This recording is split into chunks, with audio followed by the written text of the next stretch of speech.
If you think reading is boring or too hard to stick with, I get it.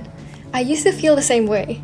But in just a few months, I went from never reading to finishing a whole book series. Now I know this is fiction, but that's exactly how you get started. Hi, my name is Celine and this is my very first YouTube video.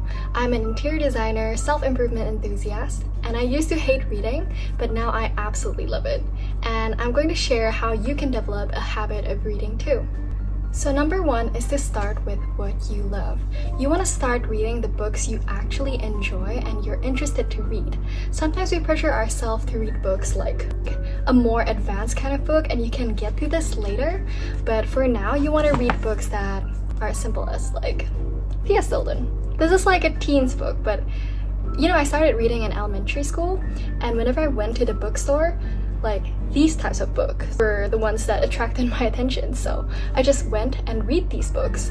I mean, like, it's totally reasonable, like, why I love this book so much. Like, they have different types of fonts, colors, they have lots of pictures inside the books.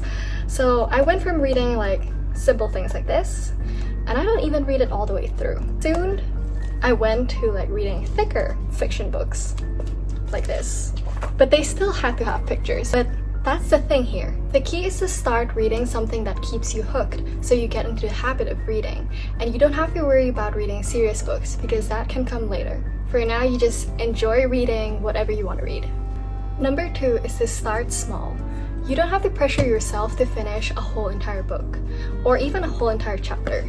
There's this thing about goals where people usually set output goals instead of input goals. So their output is like, okay, I have to finish a whole book, I have to finish a whole chapter, or I even have to finish one page. But it's usually an output-based goal. Well, something that works better for me personally is input-based goals, where you just say, okay, I'm gonna read for 5 minutes every day. And now it doesn't matter if you stop in the middle of a chapter, a middle of a page, as long as you've read for 5 minutes, then you're already building the habit. Now, number three is to expose yourself to books. You want to place books everywhere around you. You want to place them on your bedside table, in front of your bed, like I did. Or you could even place it on top of your bed so that you could read a book before you go to sleep at night. Now, number four is you want to keep the momentum. So hopefully by following steps 1 to 3, you have successfully read your first book. But I don't want you to stop there, and I want you to keep reading in your daily life.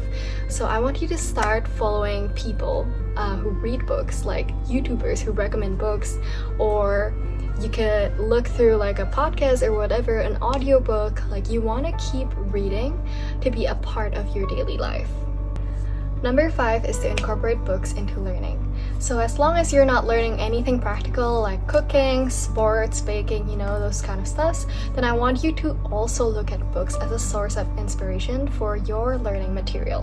Let's say you want to learn how to be more confident. Then instead of Googling like how to be more confident, I would also recommend you to look at a book. Like, find a book. Books on increasing your confidence. Things like that. And that way you'll incorporate reading into your daily life. Number 6 is audiobooks. Now, this tip is the best when you come across difficult books. For example, The Personal MBA is still a book that I'm trying to go through. It has difficult words, it's not as digestible as other books I've read, but I know there's so much value in it and I want to go through it.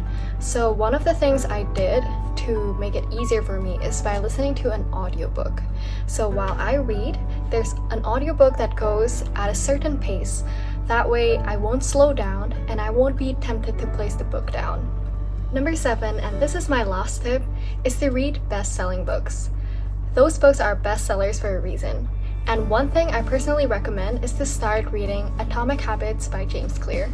I don't have the book with me because I have it inside my Kindle, but my Kindle's off. But yeah, Atomic Habits, that's such a great book. They have lots of insights. It's an easy read. This can be the best nonfiction book that you start with.